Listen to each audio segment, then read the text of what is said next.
Glenn Hobbs was initiated into a satanic coven as a child by his grandfather and continued participating for many years. I recently asked Glenn about his involvement and the importance of Halloween to the occultist. Well, my involvement in satanic worship was, I was involved in it as a child. Of course, I was a generational Satanist, what they call a generational Satanist, and what that means is that my family was involved in it and their family before them.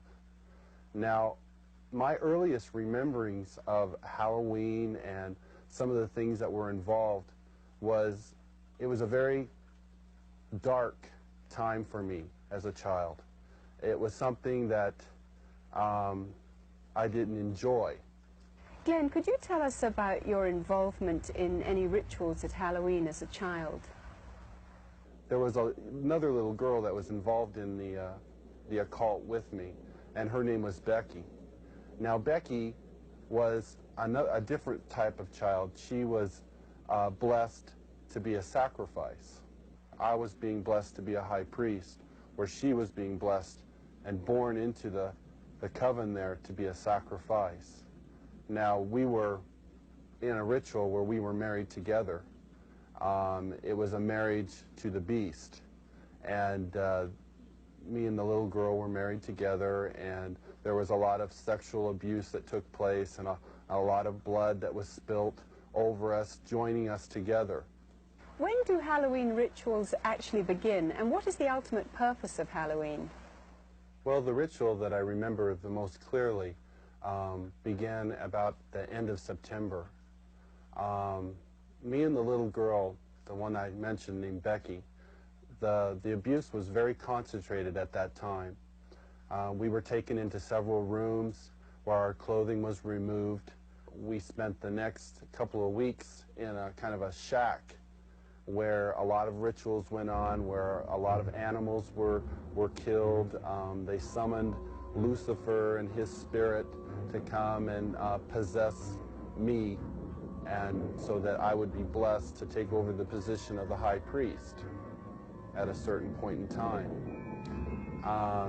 Now, Halloween night, they had again put me and the little girl in the back of this van, and we again drove off, which seemed like for a long time. We were drugged once again, and we finally came to this stop. They took the little girl out and they left me in the van. I could hear a lot of commotion that was going on outside. People that were screaming and yelling, and this low murmuring and a moaning noise that was going on, like some kind of a low chanting noise that was going on. So I knew in my mind there was some type of a ritual going on, because I'd heard that many times before. You know, it was real common to see people fall on the ground and convulse and go into convulsions during rituals and stuff with the demonic presence that were around. And finally, a woman came to the back of the van and she said, "It's time to go." And she brought me out of the van, and I could see that there was just a lot of people around. Some were dressed in dark brownish kind of robes with hoods over them. They took me up and they led me up to this stone altar. And I remember I saw the little girl, and she was on the altar. Now, at first, you know, I just wondered what was going on, because you never knew. I mean, they used the altar for a lot of different things. They could have just been sacrificing an animal over, could have been a sexual abuse from the high priest onto her. You know, it was a hard thing to know for sure. Well, they ushered me up to the altar, and I could see that they had bound her feet. They had her feet spread apart, her legs, and they had bound them to the ends of the altar, and they had taken her arms, which were laying out this way, and roped them to the altar, which had little kind of like hooks, which they could bind the ropes around. And she was really white. I remember seeing her, and she was just real pale and real white. And I noticed that they had slit the bottoms of her feet and her wrists, and they were taking the blood that was running out of those areas and putting them into chalices and passing those cups around to different people who were partaking of her blood.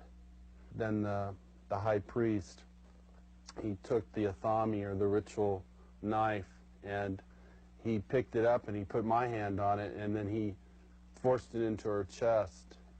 So when I think back on Halloween, you know, over that period of time that happened, you know, that was the climax event, Halloween night, where they killed that innocent little girl. And this is something that's happening every Halloween. That's not just an isolated event. I mean, there are children all over the world who are losing their lives during Halloween night, and yet we, as a society, we go out and celebrate it, and we go door to door and we ask for candy, and it's a big celebration to us. And I think it's quite ironic how one group of people are thinking it's fun and another group of people are taking human life, and yet they don't, you know, there seems to be this wall and nobody wants to face the facts of what's really going on. Glenn, you've now been a Christian for some time. What is your reaction when you see Halloween celebrated by people?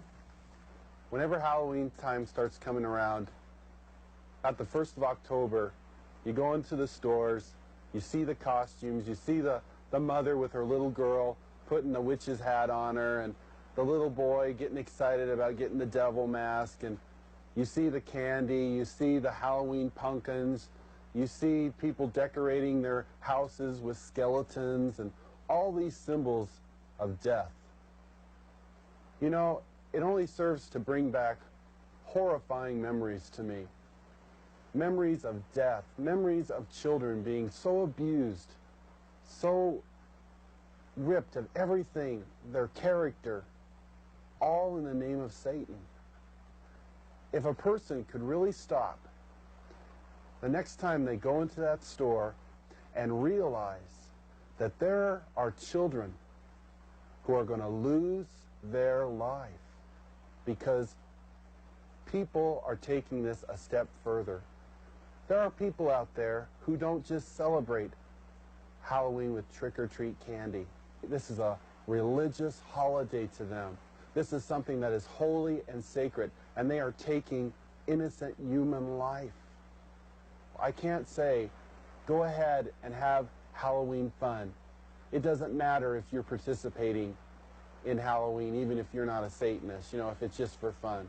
No, because these Satanists are using this as a smokescreen. Glenn, you said that Halloween is a religion of Satan. What do you think when you see churches and Christians celebrating Halloween? It makes me sick that the Church of Jesus Christ would take on this horrible demonic thing that is happening in our world. Christians should be the ones who are standing up against this. Christians should be the ones who are saying these terrible things are happening and we want to stand against this. Churches should not be having these Halloween parties at all. They should be coming together as brothers and sisters in Christ, binding together and coming against these dark forces, praying for these children that God will spare their lives, that somehow God will intervene and save these children.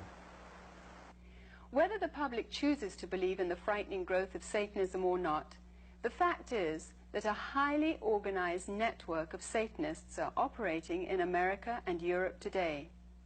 They seem to be respectable members of society and are integrated into all professions and walks of life.